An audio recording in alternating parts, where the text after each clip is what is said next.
Good evening. This is All India Radio and I am Valsa Williams with the news at 9.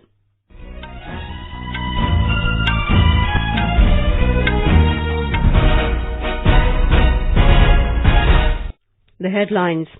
Prime Minister Narendra Modi exhorts officers to work towards ensuring a home for every family by 2022. Cabinet approves Jammu and Kashmir Reservation Second Amendment Bill 2019 to ensure 10% quota for economically weaker sections in education and employment. 20,000 more health and wellness centres under Ayushman Bharat to become functional by March next year, says Health Minister Dr. Vardhan. Supreme Court asks Uttar Pradesh government to file status report on accident of Unnao rape victim by tomorrow. In sports, India's Gaurav, Solanki and Pinki Jangra enter quarterfinals of international boxing tournament in Russia. Prime Minister Narendra Modi has reiterated the resolve of his government to ensure that no family is left without a home by 2022. He exhorted the officers to work diligently towards this objective and remove all hurdles coming in the way. He was speaking at the meeting of Pragati, which is an ICT-based multimodal platform for proactive governance and timely implementation. Mr. Modi strongly reiterated the commitment of housing for all by 2022. The Prime Minister reviewed the progress in resolution of grievances related to the PM Awas Yojana Urban. Our correspondent has filed this report. Pradhan Mantri Awas Yojana was launched in 2015 with the aim to provide affordable housing to the weaker section of the society. The scheme has two components, Pradhan Mantri Awas Yojana Urban and Pradhan Mantri Awas Yojana Gramin. Under the Pradhan Mantri Awas Yojana Urban, a total 85 lakh houses have been sanctioned, while more than 26 lakh homes have been completed so far. Under the Pradhan Mantri Awas Yojana Gramin, a total of 1 crore 54 lakh rural homes have been completed, and in the second phase, 1 crore 95 lakh houses are proposed to be built in the rural areas. The houses will be provided with amenities like toilets, electricity and LPG connections. Swati Rakheja, AIR News, Delhi. Mr. Modi also reviewed the working of Ayushman Bharat scheme in detail. During the meeting, the Prime Minister was informed that around 35 lakh beneficiaries have availed of hospital admissions and over 16,000 hospitals have joined the scheme so far. Mr. Modi called for dialogue with states which could help in evolving best practices and further improvements in the scheme. He said a study should be done on the benefits and positive impact of the scheme, especially in the aspirational districts. Mr. Modi sought to know what steps are being taken to curb occasional cases of fraud and misuse in the scheme. Reviewing the progress in Sugamya Bharat Abhiyan, the Prime Minister called for use of technology to evolve a mechanism to collect feedback from Divyangjan on accessibility issues being faced by them in public premises. He called for greater public involvement and sensitivity in finding solutions to promote accessibility for the Divyangjan. Emphasizing the importance of Jal Shakti, the Prime Minister called upon states to put in maximum efforts towards water conservation, especially during the current monsoon season. The Cabinet has approved the Jammu and Kashmir Reservation Second Amendment Bill 2019.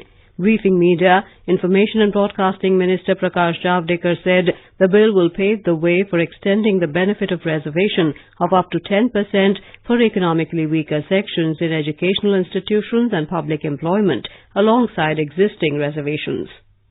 Last year, a big initiative was taken to ensure 10% reservation in education and employment for economically weaker sections. This will now be applied to Jammu and Kashmir also.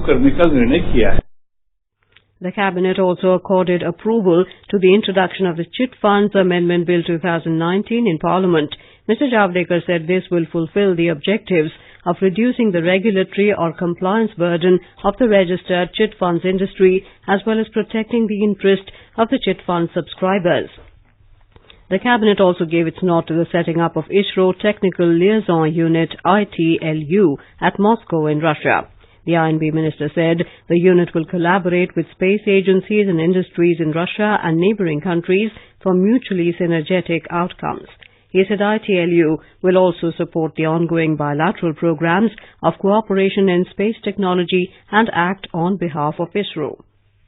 The Cabinet has decided to introduce a bill in Parliament to increase the number of Supreme Court judges from 30 to 33, excluding the Chief Justice of India.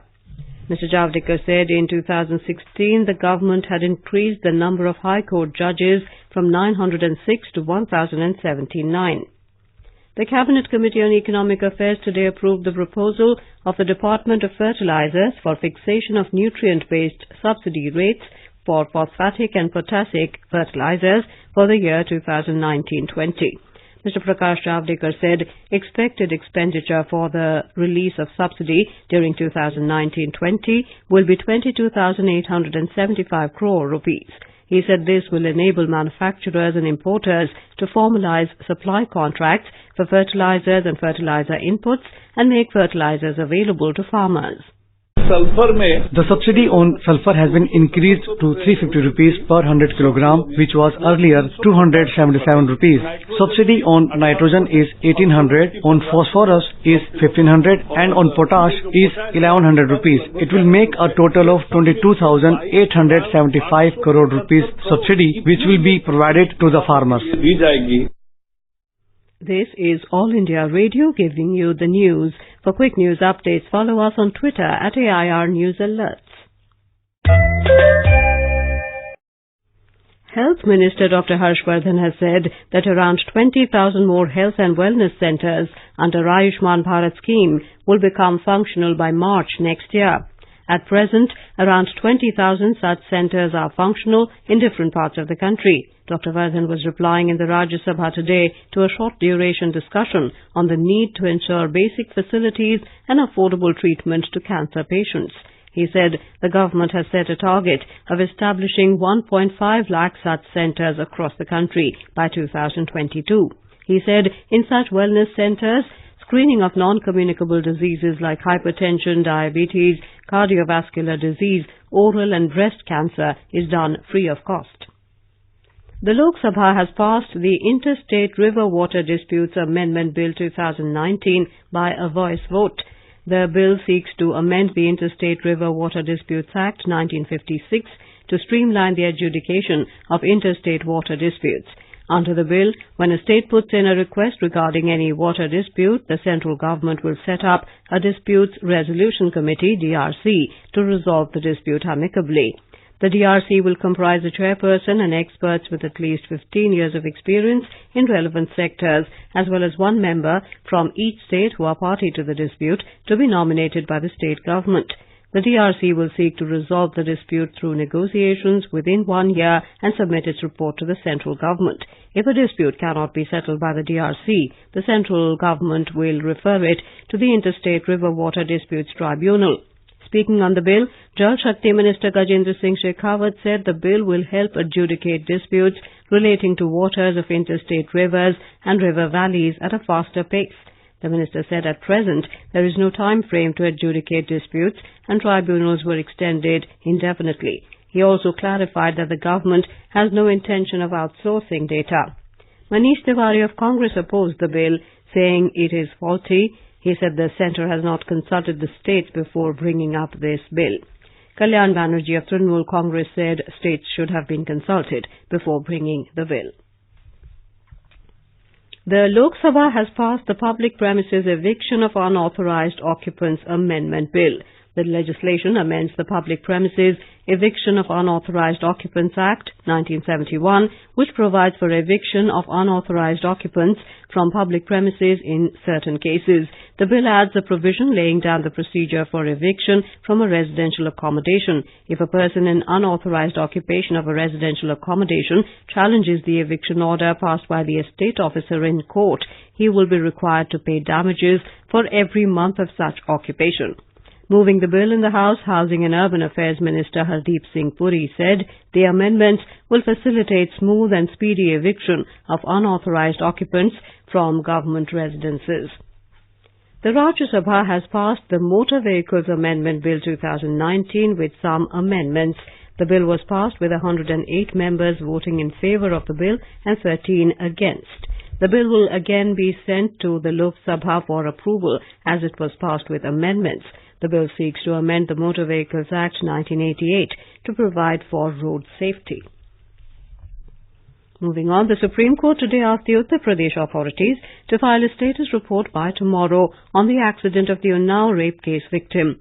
The court also sought a report from its Secretary General as to why a letter written by the victim to the Chief Justice of India, Ranjan Gogoi, was not placed before him.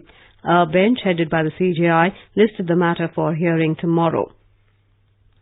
The observations came when senior lawyer V. Giri, who is assisting the court as an amicus curiae in child rape cases, sought urgent listing of the Unnao rape case. Meanwhile, the CBI has registered a case against suspended BJP MLA Kuldeep Singh Sengar and 10 others under murder charges in the accident case of the rape survivor. India has offered a grant of $5 lakh to the Gambia for skill development and cottage industry project. The decision was taken during the delegation-level talks between President Ramnath Kovind and his Gambian counterpart Adama Barrow in Gambia's capital Banjul. The two countries also signed an MOU for cooperation in traditional systems of medicine and homeopathy. Mr. Ramnath Kovind said India and Gambia have much to offer to the world in these two fields. In the field of traditional systems of medicine and homeopathy, as two ancient societies, both our countries have much to offer to the world from the fields of Ayurveda and other forms of traditional health practices. We received the instrument of ratification of the International Solar Alliance Framework Agreement from the Gambia. This will open up new opportunities of collaboration between the two countries on solar energy and help in combating climate change. Back home in Madhya Pradesh, incessant rainfall has thrown life out of gear in many parts of the state. The Met Department has issued a red alert for very heavy rainfall in 16 districts of the state for the next 24 hours. More from our correspondent. Heavy rainfall created havoc in Khandwa district and adjoining areas, leading to severe waterlogging. Agni river continued to flow above the danger mark in the district. Road connections between Raisen and Vidisha and Bhopal and Sihor have also affected. In Khargone district, rivers also crossed the danger mark, while several areas in Badwani district too are inundated due to heavy rainfall. Sanjeev Sharma, AIR News, Bhopal. In Bihar, the flood situation is slightly improving as water level of major rivers including Ganga, Bagmati, Buri Gandak and Adhwara is decreasing. However, rail traffic on Darbhanga-Samastipur section remained suspended for the fourth day due to inundation of railway tracks. 22 trains have been cancelled, whereas 8 trains were diverted. More than 88 lakh people in 13 districts are reeling under the impact of floods in the state. In Jammu and Kashmir, an unidentified terrorist has been killed in a gunfight that broke out between terrorists and security forces in Shopian district this evening. Security sources said the body of the slain terrorist has been recovered along with arms and ammunition. His identity and group affiliation is being ascertained. On to sports now. Commonwealth Games medal winners Gaurav, Solanki and Pinki Jangra registered comfortable victories to enter the quarterfinals of the Magomed Salam Umakhanov Memorial International Boxing Tournament in Kaspiysk, Russia.